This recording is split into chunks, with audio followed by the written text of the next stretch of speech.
Somalia becomes a flashpoint in Turkey's rivalry with Israel. Staunchly allied with Turkey, Somalia has become a flashpoint in Turkey's rivalry with Israel.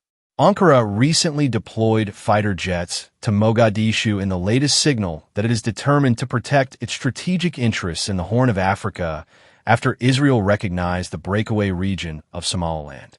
In a conspicuous display of military strength, Turkish F-16 fighter jets roared over the Somali capital, Mogadishu, in late January. According to Turkish officials, the deployment was aimed at protecting Turkish interests and supporting Somali efforts to counter an insurgency by the radical Islamist group al-Shabaab. It follows Israel's recognition of Somaliland in December, which Ankara condemned as a threat to Somalia's territorial integrity. Turkish international relations expert Solio Zel said, "The jets send a message to Israel. Don't mess with our interests here." Somalia is poised to become the latest point of tension between the countries, he predicts. "I don't think they will fight, but they are both showing their colors." Israel's recognition of Somaliland and the Turks sending F-16s and drones are attempts to set limits to what the other party can do, he said. Could get out of hand? I don't know. It may. The episode reflects broader strains in Israeli-Turkish relations, which remain fraught over Ankara's support of Hamas and Israel's war in Gaza.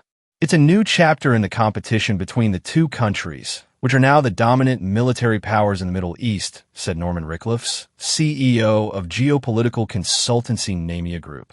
According to Galia Lindenstrauss, an Israeli foreign policy specialist at the Institute for National Security Studies in Tel Aviv, Israel is not seeking to challenge the interests of Turkey or Somalia.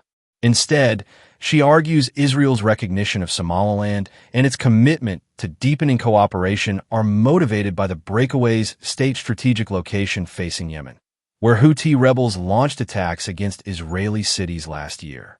The Houthis were the last ones who were still launching missiles against Israel from the Iranian proxies. This is the most major threat for Israel, she said.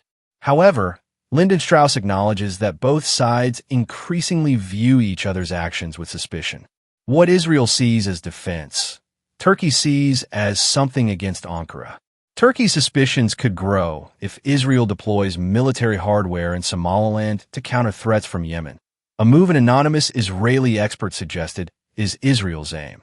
Rickliffs warns Israel needs to tread carefully, given the significant investments Turkey had made in Somalia over the past 15 years.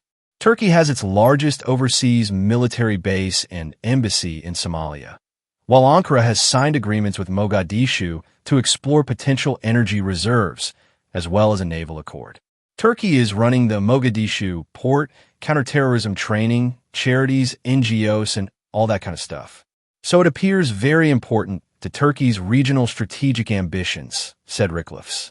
He noted that Somalia's location on the Horn of Africa, with coastlines in the Gulf of Aden and Indian Ocean, makes it key for regional influence.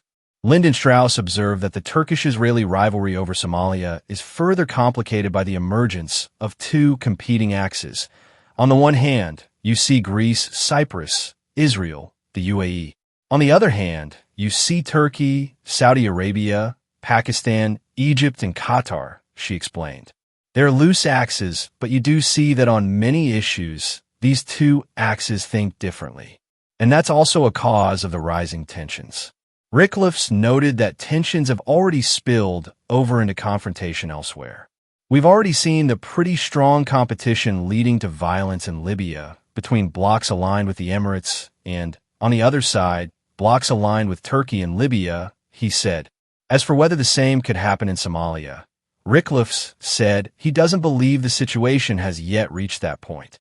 I don't think we're there just yet with Somaliland and Somalia, he said. And frankly, the only party that can play a mediating role, a conflict-reducing role, in this situation is the United States.